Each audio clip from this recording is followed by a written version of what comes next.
영혼들이 있습니다. 하나님 말씀 보도록 하겠습니다. 하나님 말씀 시편 118편 1절과 29절 말씀 읽도록 하겠습니다. 1절은 제가 읽고요. 29절은 함께 큰 목소리로 읽도록 하겠습니다. 시편 118편 1절과 29절입니다.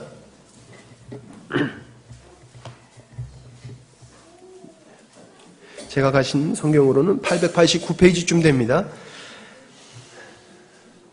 읽도록 하겠습니다. 여호와께 감사하라. 그는 선하시며 그의 인자심이 영원하미로다. 29절입니다. 같이 읽겠습니다. 시작. 여호와께 감사하라. 그는 선하시며 그의 인자심이 영원하미로다. 아멘. 말씀의 제목은 성숙한 감사입니다. 우리나라의 이 교회에서의 추수감사절은 미국 교회의 영향을 받았습니다. 1620년에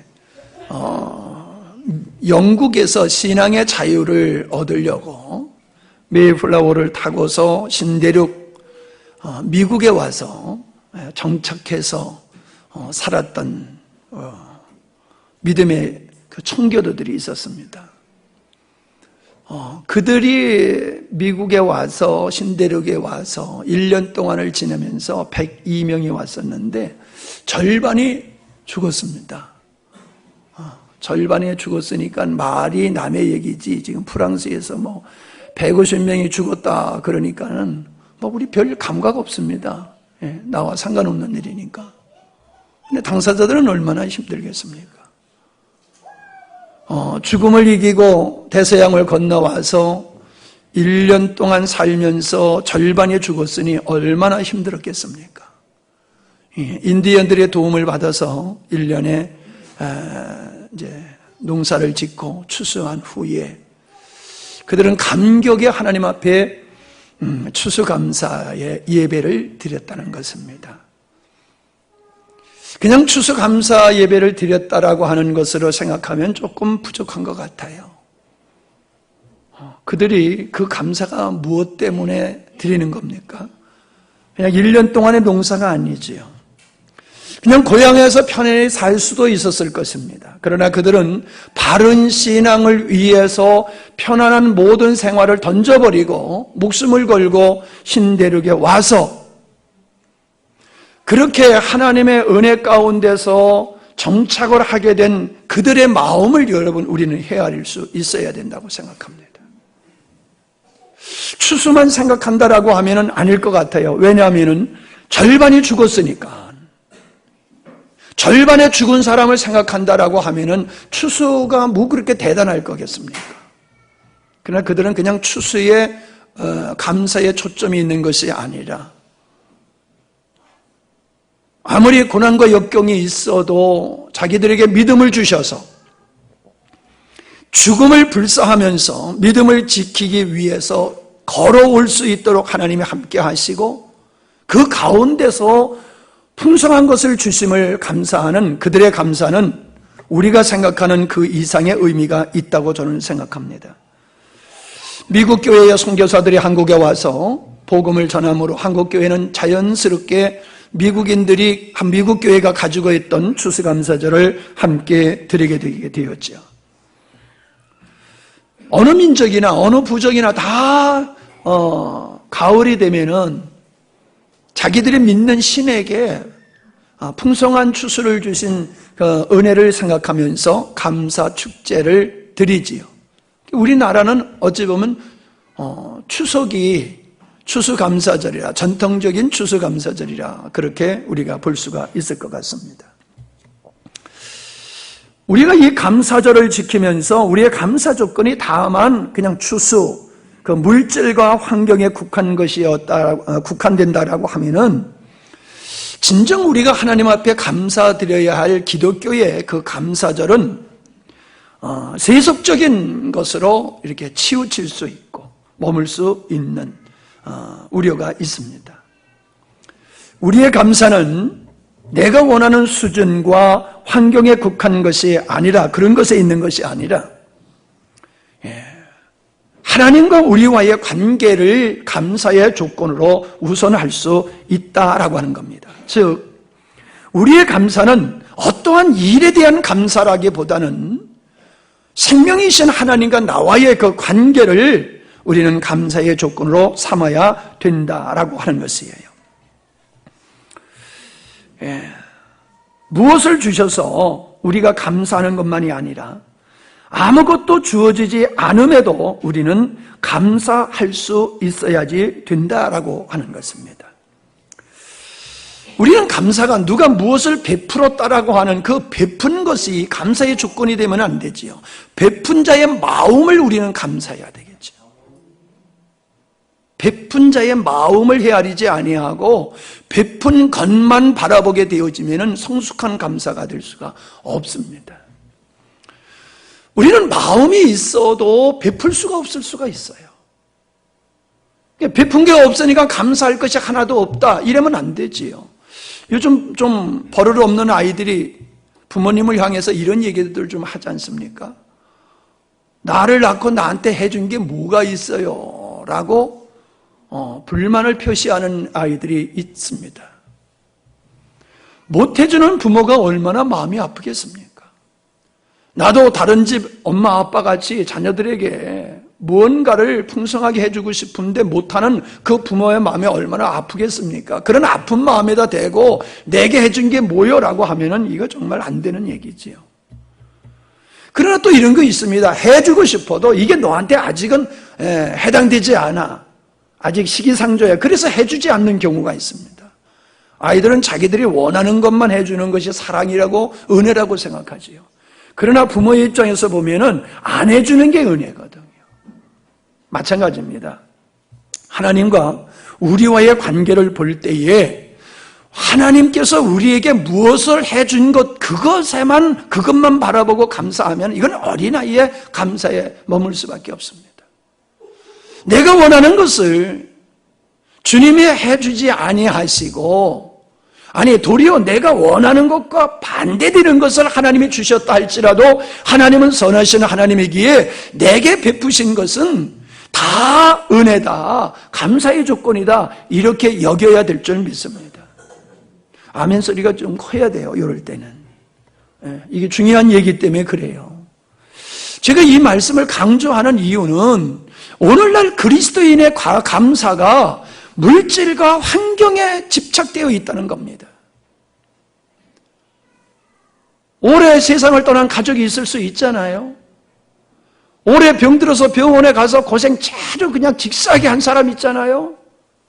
오래 사업에 실패해가지고 엄청 고생한 사람도 있잖아요. 환경을 바라보는 사람은 그런 사람이 추수감사가 뭐가 그렇게 감사하겠습니까? 하나님의 나라를 사랑하신다라고 왜 올해 나에게 이런 많은 사업의 실패와 인간과의 갈등과 이별과 질병을 허락하셨느냐? 진정한 감사가 나올 수가 없어요.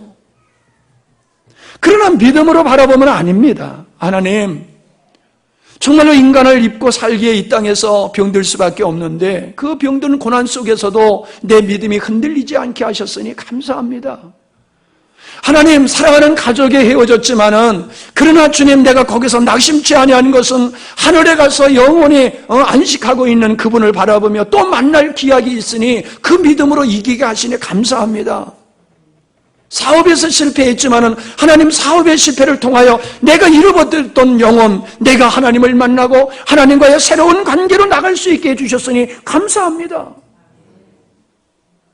인간들이 중요하게 여기는 것은 의식주 문제입니다. 돈 많이 벌게 하셨으면 추수감사 풍성합니까? 그러나 성경에서는 우리에게 뭐라고 말씀하셨냐면은 무엇을 마실까 먹을까 입을까 염려하지 말아라. 너희들이 먼저 그 나라와 그 의를 구하라라고 말씀하셨습니다. 우리가 건강을 아주 소중히 여깁니다. 그러나 성경에서는 뭐라고 말씀하고 있습니까? 내가 온전하여 지옥에 가는 것보다는 불구자가 되어서 하나님 나라 가는 게 낫다. 우리는 자유롭게 살기를 원합니다. 그러나 우리 주님은 인간이 원하는 자유에 대한 관심을 갖지 아니하시고 너희가 성령을 받으면 예루살렘과 유대와 사마리아와 땅끝까지 이르러서 내 증인이 될 것이다. 우리의 관심사와 우리가 감사의 조건을 갖는 것과 우리 하나님이 우리에게 관심을 갖는 것은 차원이 다르다는 겁니다. 그러므로 우리 차원에서 감사의 조건을 찾으면 우리는 하나님 앞에 감사 안 하고 원망 불평할 수밖에 없는 자리에 서게 된다는 겁니다. 우리가 무엇을 우선해야 되는지를 성경은 우리에게 가르쳐주고 있습니다. 그리고 우리 주님은 그 본질과 우선적인 문제를 먼저 다루고 계시다라고 하는 겁니다. 이러한 성숙하시고 온전하신 하나님이 우리를 대하시는 모습은 우리 입장에서 봤을 때는 심히 만족스럽지 못한 경우가 있을 수 있다는 것입니다. 우리는 하나님의 입장에서 우리의 삶을 돌아볼 때에 감수할 수 있게 될 줄 믿습니다. 에베소서 3장 20절에 보면은 우리 가운데 역사하시는 능력대로 우리의 온갖 구하는 것이나 생각하는 것에 더 넘치도록 능히 하실 이라고 말씀하고 계십니다. 그런 하나님께서 왜 우리에게 넘침의 은혜를 주시지 않느냐? 사실 내가 원하는 넘침이 아니지 우리 영혼에게 필요한 넘침을 주시는 분이 하나님인 줄 믿으시기를 바랍니다. 여러분 솔직히 여러분의 지금 이 마음속에 예배드리는 이 마음속에 감사가 얼마나 있는지를 한번 여러분 돌아보세요. 감사의 조건이 없어서가 아니라 하나님의 은혜로 우리가 온전히 깨닫지 못하기 때문에 그렇습니다.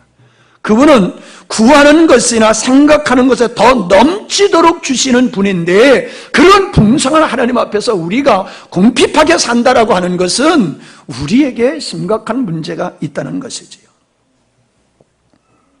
분명코 우리 주님은 우리가 원하는 것보다 더 좋은 것을 주시는 분임을 믿으시기를 바랍니다. 비록 우리의 소원을 들어주지 않거나 원치 않는 것을 주신다 할지라도 우리는 그분 앞에 감사를 해야 될 줄로 믿습니다. 사람들은 저도 그런 얘기를 한참 많이 했었습니다만은 감사를 많이 하면은 축복을 많이 받는다. 감사하는 것만큼 하나님이 우리에게 복을 주신다. 그런 이야기들을 우리가 많이 주고받습니다. 근데 제가 하나님을 알아가 보니까는 우리가 감사를 많이 해야지 하나님께서 더 많은 걸 주시는 분이 아니더라고요. 이미 구원이라고 하는 것이 우리의 조건 없이 우리 수준과 우리가 감사하는 그 수준과 상관없이 하나님은 우리를 구원하셨고 날마다 일용한 것을 우리에게 주고 계시는 분이 우리 주님이십니다. 우리가 감사하는 수준만큼 하나님의 은혜를 주신다라고 하면은 우리의 감사가 하나님의 원하시는 감사에 미치지 못하면은 하나님께서 우리에게 주었던 거 다 회수해 가신다는 이야기가 되지 않습니까? 여러분 그래도 우리는 하나님 앞에 감사를 하지만은 믿지 않는 사람들을 보세요. 믿지 않는 사람들이 하나님 앞에 감사합니까? 우상 앞에 가서 감사할지언정 하나님 앞에서 감사 안 합니다. 그러나 그들에게도 동일한 해와 바람을 주시고 비를 주셔서 먹고 살 것을 날마다 주시지 않습니까? 우리가 감사하기 때문에 하나님의 더 많은 걸 주시는 게 아니라 감사하는 사람의 마음속에 기쁨이 있고 행복이 있는 줄 믿습니다. 이 감사절이 될 때마다 강조하는 얘기지만 우리가 아이들에게 감사를 가르쳐요. 왜요? 감사할 줄 알아야지 그 감사하는 아이가 제대로 인생을 살아갈 수 있는 거예요. 여러분 대한민국에 태어나서 산다는 게 얼마나 큰 축복입니까? 그런데 어떤 사람은 이 대한민국은 생겨서는 안 될 나라라고 그러는데 그러면 우리가 저 북한과 같이 됐으면은 지금 자기 꼬라지가 어떤 꼬라지로 살겠어요? 이 대한민국에 생겨서 우리가 그 대한민국에 태어나서 지금 이 호화호식을 누리고 살면서 이상한 사람들의 말을 따라가지고 대한민국은 정통성이 없어. 대한민국은 이 땅에 태어나지 말아야 될 나라야. 국가의 은혜를 누리면서 이 망언을 하는 사람들이 있다는 겁니다. 너무나 안타깝지요. 하나님은 우리가 감사하지 않아도 은혜를 계속 베푸시는 분입니다. 그러나 감사할 줄 아는 사람의 마음에는 행복이 있습니다. 대한민국에서 태어난 자체가 행복해요. 우리나라가 얼마나 살기 좋습니까? 여러분 불만 불평할지 모르지만 정말 살기 좋은 나라잖아요. 국가의 혜택을 얼마나 받습니까, 우리가? 하나님 앞에서도 저는 동일하다라고 저는 봅니다. 감사하는 사람의 마음에는 하나님의 나라가 이루어지지만 감사하지 않는 사람의 마음에는 하나님의 나라가 이루어지지 않기 때문에 은혜 속에 살면서도 불만 불평하면서 사는 삶이 되어버리고 만다라고 하는 겁니다. 사람의 사람됨은 은혜를 은혜로 여기는 데 있다라고 하는 겁니다. 감사하지 않는 사람은 은혜가 없어서가 아니라 은혜를 모르기 때문에 감사하지를 않는 겁니다. 감사하지 않는 것이 문제가 아니라 감사를 감사할 줄 모르는, 즉 감사를 은혜로 여기지 못하는 그게 문제입니다. 이 땅에 불행하게 사는 사람들 보세요. 늘 일만 입만 열면은 불만 불평하는 사람들 보세요. 이미 자기가 누리고 있는 은혜는 지당한 것이라고 그냥 치부하고 자기가 원하는 거, 요구하는 대로, 갈망하는 대로 안 된다고 불만 불평하는 사람이에요. 그 사람은요, 늘 불만 불평하다가 이상 떠나갑니다. 그러나 행복하게 사는 사람들 보세요. 옆에서 보면은 정말 감사할 조건이 하나도 없는데 늘 그 사람은 입만 열면은 감사해요. 이것도 감사하고 저것도 감사하고. 그 사람은 행복하게 살아요. 출세해서 자기가 원하는 것이 이루어져서 행복한 것이 아니라 하나님이 나에게, 주변의 사람이 나에게, 가족이 나에게, 국가가 나에게 준 것을 은혜로 여기고 감사하면서 살아가는 사람은 행복하게 사는 삶이 된다라고 하는 것입니다. 다윗은 하나님의 은혜를 감사함으로 말미암아 끝까지 그는 하나님 앞에 쓰임받는 인생이 되었습니다. 그러나 그의 아들 솔로몬은 정말로 자기 아버지보다 더 큰 은혜를 누렸지만은 그가 배부르고 등 따스울 때에 하나님의 은혜를 망각해버렸습니다. 잊어버렸어요. 그랬더니 그는 그 인생의 종말이 비참하게 끝나버리고 말았지 않습니까? 그래서 그의 나라가 둘 쪽으로 갈라지게 된 원인은 솔로몬이 하나님의 은혜를 입고 그거를 망각한 것 때문에 그런 겁니다. 하나님이 우리에게 복을 안 주시는 것이 아니라 우리가 하나님께서 주신 은혜를 망각하기 때문에 우리는 스스로 불행의 자리로 가고 있다는 거, 여러분의 마음속에 나는 불행해라고 혹시 생각하고 계시면 그렇게 생각해야 맞습니다. 성경에 5달란트, 2달란트, 1달란트 맡은 자에 대한 비유의 말씀이 있지요. 우리 잘 알고 있습니다. 그런데 1달란트 맡은 자는 그냥 그거를 땅속에다 가만히 그냥 숨겨뒀다가 본전만 그대로 가져왔지요. 한마디로 가치 없게 여긴 거예요. 이까짓 것. 근데 여러분 1만 달란트가 얼마인지 압니까? 오늘 우리의 돈으로 계산해보면요, 그 돈은 12조가 넘습니다. 12조가 넘어요. 12억이 아니라, 아니 우리는 평생 그거 눈으로 구경도 못할 돈이에요. 그런 은혜를 받은 자가 그걸 하찮게 여기고 땅에다가 묻어뒀고 그냥 본전만 가져왔다는 거예요. 감사할 줄 모르는 모습을 우리에게 보여주고 있는 거지요. 여러분, 우리는 그런 은혜를 안 받았다고 생각합니까? 12조 원보다도 아니 돈으로 계산할 수 없는 은혜, 그게 뭐예요? 하나님의 자녀가 되는 거예요. 구원받는 거예요. 이건 돈으로 계산할 수 없는 은혜를 내가 잊고 있음에도 그거는 그냥 하찮게 여기는 거예요. 이까짓 것, 그것보다도 그저 돈 몇 푼을 더 원해요. 그렇기 때문에 우리의 삶의 수준이 형편없는 삶이 될 수밖에 없다는 것입니다. 돈 많은 사람들이 질병으로 죽게 되면 하는 얘기가 있지요. 나만 살려주면은 내 재산을 다 주겠다고. 내 재산을 주어서 생명을 연장하고 생명을 살 수 있습니까? 못하잖아요. 이 세상의 생명도 내가 돈을 주고 살 수 없는데 영생을 우리가 돈 주고 살 수 있습니까? 우리의 선한 행위로 그걸 내가 얻을 수 있습니까? 아니요. 은혜로 공짜로 주신 거예요. 할렐루야. 그런데 그거를 우리는 하찮게 여기고 감사 조건을 항상 우리는 물질과 환경을 가지고 생각을 한다는 거지요. 나는 참 어렵게 자라는 아이들이 부모님에게 더 감사하고 많은 혜택을 누리면서 자라는 아이들이 감사를 더 안 하는 걸 봐요. 정말로 힘들게 자라는 아이들은 부모에게 효자예요. 지난번에도 목사님들이 오셔서 그러더라고요. 정말로 내가 힘들어서 가르친 놈은 잘 되니까는 외국에서 살면서 1년에 얼굴 한 번 보기도 어렵더라고. 근데 그냥 대충 살아서 그냥 평범하게 사는 아이들은 부모님 옆에 살면서 부모님의 은혜를 알고 보답하면서 사니 그거 자녀들 잘 되게 할 필요가 없더라고. 그래요. 지 잘 되는 거지 부모는 개털 된다는 거요. 아이고 진리더라고. 진리요. 은혜 있고 사는 사람은 은혜 있고 자기 잘 돼가지고 자기 행복하게 사느라고 부모님 안중에도 없어요.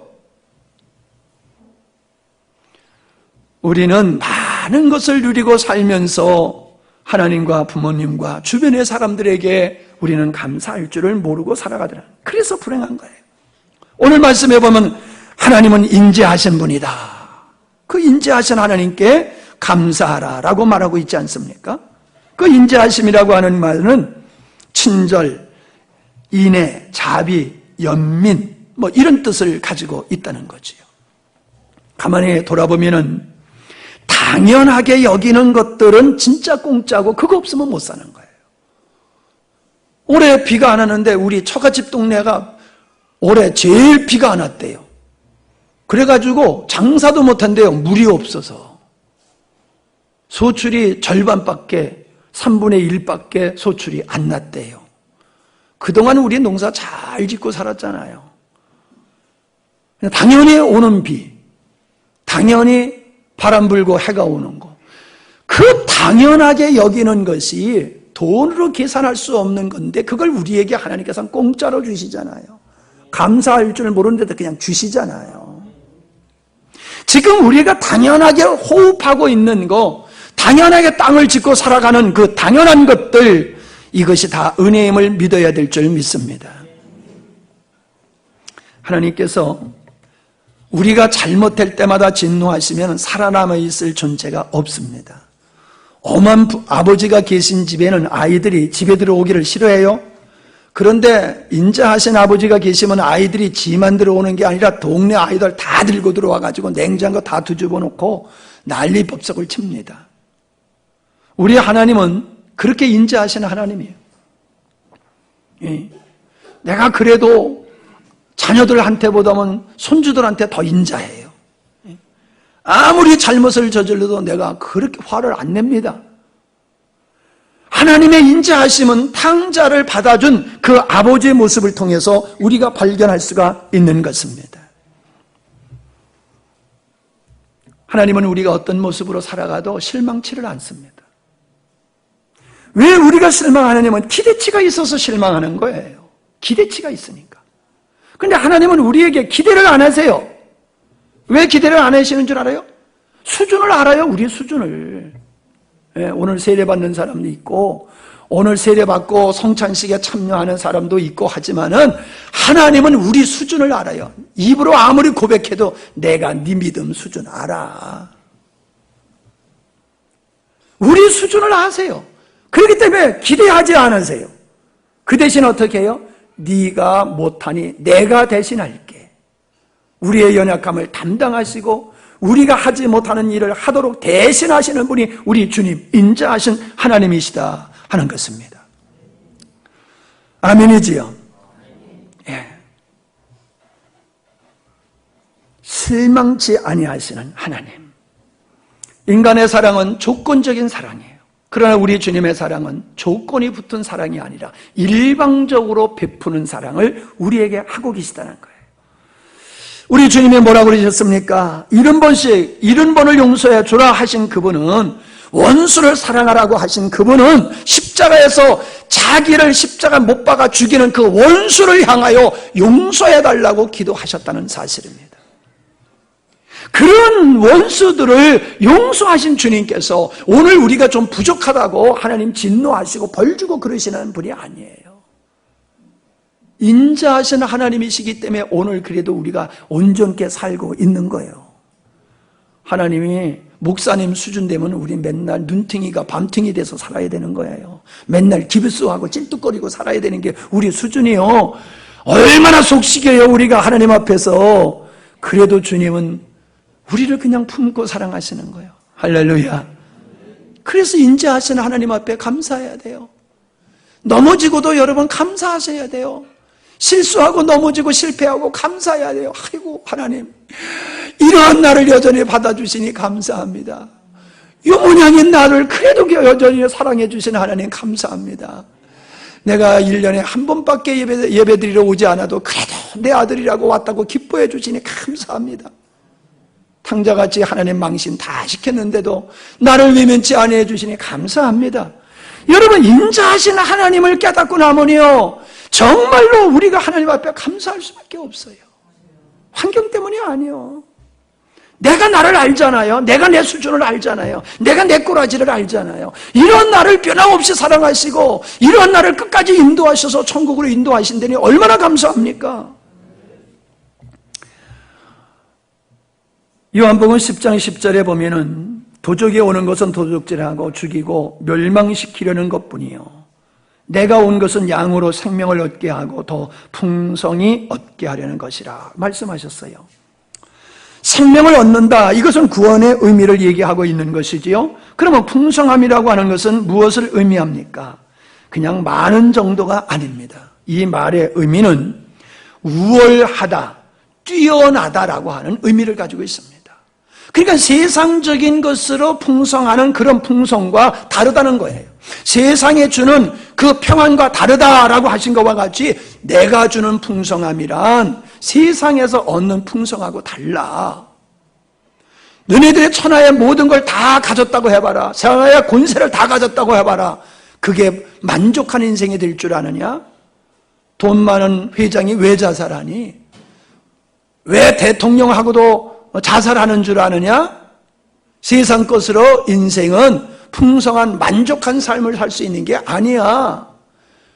절 보세요. 출세하고 싶으신 분은 정신 차리세요. 나 출세할 거야. 출세를 돈 많이 벌어서 출세하고 권세 잡아서 출세하려고 하는 사람들 회개하세요. 잠 깨세요. 인생은 하나님을 닮는 그릇으로 지음을 받았기 때문에 주님 모시고 살 때에 환경이 어떠하든지 간에 그 사람은 감사한 삶, 행복한 삶을 살아갈 수 있어요. 그러나 주님 없는 사람은요 아무리 출세하고 성공해도요 감사, 풍성한 삶이 없다는 거예요. 바울은 어떤 경우에도 그가 자족하기를 배웠다라고 말씀하고 있지 않습니까? 그래서 그는 비천에 처할 줄도 알고 풍부에 처할 줄도 알아 모든 일에 배부르며 배고픔과 풍부와 궁핍의 일체의 비결을 배웠노라. 어떤 환경 속에서도 그는 자족하고 감사했다는 겁니다. 어떤 경우에도 그게 성도의 모습이요, 그게 하나님을 만난 자의 모습이요. 하나님의 은혜를, 진정한 하나님의 은혜를 깨달은 사람은 어떤 경우에도 하나님 앞에 감사하며 자족할 수 있는 삶을 산다고 우리에게 바울이 말해주고 있는 거예요. 아무리 이렇게 얘기해도요 주의 은혜를 깨닫지 못하는 사람은 그냥 이야기로 듣지요. 제가 수영을 요즘 아주 열심히 하고 있어요. 수영을 배우는데 돈 주고 배우는 건 아까워서 그냥 어깨너머로 배워요. 어깨너머로. 근데 좀 이제 하는 거 폼이 엉성하니까 와서도 가르쳐 주는데 말귀를 못 알아듣겠어요. 그 사람들이 얘기한 대로 착 일자로 돼야 된다고. 착 일자로 돼야지 몸이 착 물을 타고 간다고. 글쎄 말은 알겠어. 말은 알겠어. 근데 그걸 하려고 물속에 뛰어들어 보면은 말을 들 때는 할 것 같아. 근데 물속에 들어가면 벌써 숨차기 시작하니까 정신이 그냥 와락가락하고 이게 뭔지 모르겠어요. 근데 자꾸 풍덩거리다 보니까 물 좀 먹고 그러다 보니까 이게 그거네? 그러면 재밌더라고. 내가 물개가 되는 거야, 물개가. 하늘에 속한 걸 아무리 얘기하고요, 그게 그냥 머리로 이해가 되는 게 아니에요. 깨달아지는 거, 그게 삶이 되는 게 아니에요. 그래서 은혜가 필요한 거예요. 하나님께서 하나님이 주신 것들이 얼마나 큰 은혜인지는 성령께서 우리의 마음을 깨닫게 해주셔야지, 이야, 이렇게 멋진 거로구나. 전혀 환경에 영향받지 아니하고 주님으로 말미암아 오는 것을 만족하고 주님 한 분으로 만족하면서 주님 한 분으로 감사하며 살아가는 인생이 돼야지 진정 예수 믿는 사람이 되는 겁니다. 주님 한 분만으로 만족하지 못하면 그 사람은 아직 예수가 누군지를 모르는 사람이에요. 성경에 보면은 우리를 이기게 하신다고 말씀하고 있습니다. 로마서 8장 35절로 39절에 보면은 누가 우리를 그리스도의 사랑에서 끊으리요? 환난이나 곤고나 핍박이나 기근이나 적신이나 위험이나 칼이랴. 비록 우리가 종일 죽임을 위하여 주를 위하여 죽임을 당케 되며 도살할 양같이 여김을 받았나이다 함과 같으니라. 그러나 이 모든 일에 우리를 사랑하시는 이로 말미암아 우리가 넉넉히 이기느니라. 내가 확신하노니 사망이나 생명이나 천사들이나 권세자들이나 현재일이나 장래일이나 능력이나 높음이나 깊음이나 다른 아무 피조물이라도 우리를 우리 주 그리스도 예수 안에 있는 하나님의 사랑에서 끊을 수 없느니라. 뭔 얘기입니까? 아무리 내가 인생을 살아가면서 실패와 고난과 역경을 당한다 할지라도 죽는 자과 같은 환경에 처한다 할지라도 하나님의 사랑은 나에게서 끊어지지 않아. 하나님의 사랑은 영원해. 그 사랑에 의해서 나는 이 고난을 이기게 될 거야. 실패를 이기게 될 거야. 그리고 나는 하나님의 자라서 마땅히 나는 당당하게 하나님의 나라에 입성하게 될 거야. 할렐루야. 그 믿음이 감사가 된다는 거예요. 그 믿음이 있을 때. 그저 조그만 일에 엎치락 뒤치락 하는 게 아니라. 그래도 하나님은 나를 이기게 하셔. 예? 이기게 하셔. 나를 이기게 하시는 분은 하나님이야. 나를 승리케 하시는 분은 하나님이야. 그 하나님을 바라볼 때에, 이기게 하시는 하나님을 바라볼 때에 어떠한 실패와 넘어짐 속에서도 우리는 감사하게 된다라고 하는 거예요. 요한일서 4장 4절에 이렇게 말씀하시죠. 너희 안에 계신 이가 이 세상에 있는 이보다 크심이라. 우리 안에서 우리를 이기게 하시는 주님은 세상의 마귀보다 더 큰 분이라는 거예요. 그래서 결국 이기게 하신다는 거지요. 여러분, 우리가 싸워야 되는 현실 앞에서 두려워할 필요가 없습니다. 결국에 승리하심을 바라보면서 담대히 나가야 될 줄 믿습니다. 마지막입니다. 우리에게는 소망이 있습니다. 무슨 소망입니까? 온전케 하시는 소망입니다. 고린도후서 3장 18절에 보니까 우리가 다 수건을 벗은 얼굴로 거울을 보는 것 같이 주의 영광을 보매 저와 같은 형상으로 화하여 영광으로 영광에 이르니. 하나님의 영광으로 우리가 영광에 이르러 주와 같이 된다라고 성경은 말씀하고 있습니다. 환자가 병원에서 치유받을 때에 얼마나 힘듭니까? 정말 힘들어요. 그래도 그 치료를 넉넉히 감당하는 이유가 어디 있습니까? 치유가 된다, 건강을 회복한다는 믿음이 있기 때문에 그 치유하는 과정을 견뎌내게 된다는 겁니다. 오늘날 우리가 겪고 있는 많은 고난과 역경은 우리를 온전케 하시는 주님의 손길이기에 우리가 반드시 이것을 이긴 후에는 새가 용광로 불 속에 들어갔다 온 다음에는 아주 강한 새가 되듯이 이 고난과 연단을 겪은 후에는 내가 정금과 같이 그리스도의 영광의 모습으로 변화될 소망을 갖기 때문에 이기게 되는 줄로 믿습니다. 부끄러운 구원은 주님의 나를 연단하셔서 온전케 하시는 걸 모르고 그냥 환경에만 묶여서 살다가 천국 가는 사람들이고요. 영광의 구원을 누리는 사람들은 구원하는 나라를 연단하셔서 온전케 하심에 함께하면서 날마다 해마다 새로운 모습으로 주님 앞에 서가다가 주님의 부르실 때 가는 사람, 그 사람의 영광의 구원을 받는 줄 믿습니다. 우리는 아무리 노력해도 거룩해질 수가 없어요. 아무리 노력을 해도 힘써도 우리는 의로운 삶을 살 수가 없는 게 인간입니다. 그렇기 때문에 우리는 거룩하신 주님과 연합되어 거룩하신 주님으로 말미암아 살아가야지만이 그분의 거룩함에 참여하고 그분의 의로움에 참여해서 우리가 거룩한 자, 온전한 자가 되는 줄 믿습니다. 그 은혜를 우리에게 주셨다는 거예요. 그래서 히브리서 11장 1절에 어떤 말씀을 하고 있습니까? 믿음은 바라는 것들의 실상이요 보지 못하는 것들의 증거다. 바라는 게 뭡니까? 여러분 뭘 바라세요? 1년 후, 5년 후, 10년 후에 여러분 뭘 바라세요? 우리가 바라는 것은 땅의 모습이 아닙니다. 성경이 말하고 있는 우리가 바라는 것들은 하나님이 우리를 향하신 뜻이요, 하나님의 우리를 향하신 뜻은 우리의 눈에 안 보여요. 그러나 우리는 믿음으로 하나님이 우리를 향하신 뜻이 보여져요. 하나님은 나를 온전케 하신다, 그걸 이루어 가신다. 그렇기 때문에 실상이 되는 거예요. 아직 이루어지지 않았지만 내 마음속에 장차 내가 온전케 되어지고 해마다 온전케 되어지는 내 모습을 바라보면서 우리는 하나님 앞에 감사함으로 담대히 나가게 되는 줄 믿습니다. 감사함으로 은혜에 보답하려 들지 마십시오. 감사는 마땅히 해야 되는 거지만 내가 감사했기 때문에 하나님의 은혜에 나는 보답했어 하는 사람은 교만한 사람입니다. 왜냐하면 하나님이 우리에게 주신 은혜는 우리의 어떠함으로 다 보답할 수 없는 것이기 때문에 그렇습니다. 그러므로 우리가 무엇을 드려서 감사한다, 내 몸을 드리고 재능을 드리고 물질을 드려서 감사한다, 어림도 없습니다.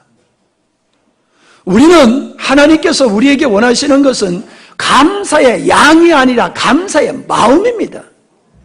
아멘. 감사의 예물을 있어도 감사의 마음이 없으면 그 감사가 아니에요. 추수 감사절이니까 억지로 의무적으로 감사한다? 그건 하나님은 원치 않으세요. 폼나게 주님 앞에 힘써 드렸다고 하나님 그거 원치 않으세요. 하나님, 내 있는 것 모든 것 주님 앞에 드린다 할지라도 주님이 나에게 베푸신 은혜를 보답할 길이 없습니다. 주님, 나를 주님 앞에 드립니다. 할렐루야. 나를 드립니다. 나를 드립니다.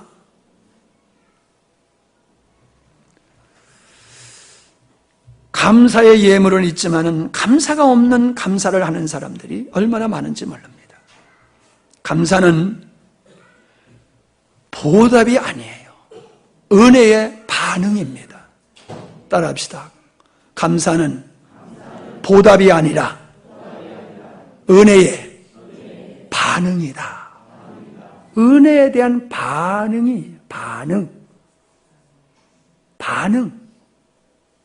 여러분, 우리는 날마다 은혜를 입고 살아요. 반응이 있어야 돼요. 은혜를 입었으면 반응이 있어야 돼요. 반응이 없는 것은 은혜를 모르든지 은혜를 헛되이 여기기 때문에 반응이 없는 거예요. 성숙한 감사는 그 사람의 인격, 그 사람의 믿음의 수준을 나타내고 있는 겁니다. 제가 여러분의 믿음을 뭘로 평가할 수 있습니까? 여러분이 하나님 앞에 감사하는 걸 보고 우리 집사님 믿음이 참 많이 컸네, 야 신앙이 많이 성숙해졌네, 그걸 볼 수 있는 거예요. 근데 감사가 증가가 안 돼, 하나님 앞에 감사하는 그 증가가 안 돼, 그럼 제가 그렇게 평가하는 거예요. 이분은 열심히 교회는 나와도 믿음이 성숙하지를 않고 있구나, 그렇게 볼 수밖에 없어요. 감사의 그 성숙한 감사는 반드시 그 사람의 인격, 그 사람의 영성, 그 사람의 믿음의 수준을 나타내는 겁니다. 우리는 성숙한 감사 속에 하나님의 나라가 우리에게 이루어짐을 믿어야 될 줄 압니다. 여러분의 마음속에 하나님의 나라가 이루어지기를 원하십니까? 다른 것으로 이루어지질 않아요.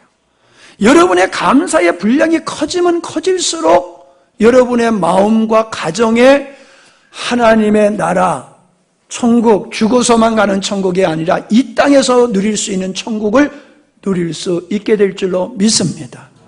하나님께 감사하시고 옆에 있는 분들에게 감사하시길 바랍니다. 자, 옆에 분한테 한번 인사하시지요. 감사합니다. 집사님, 내 곁에 계셔서 감사합니다. 여보, 내 옆에 있어서 감사해. 사모님, 감사합니다. 감사합니다.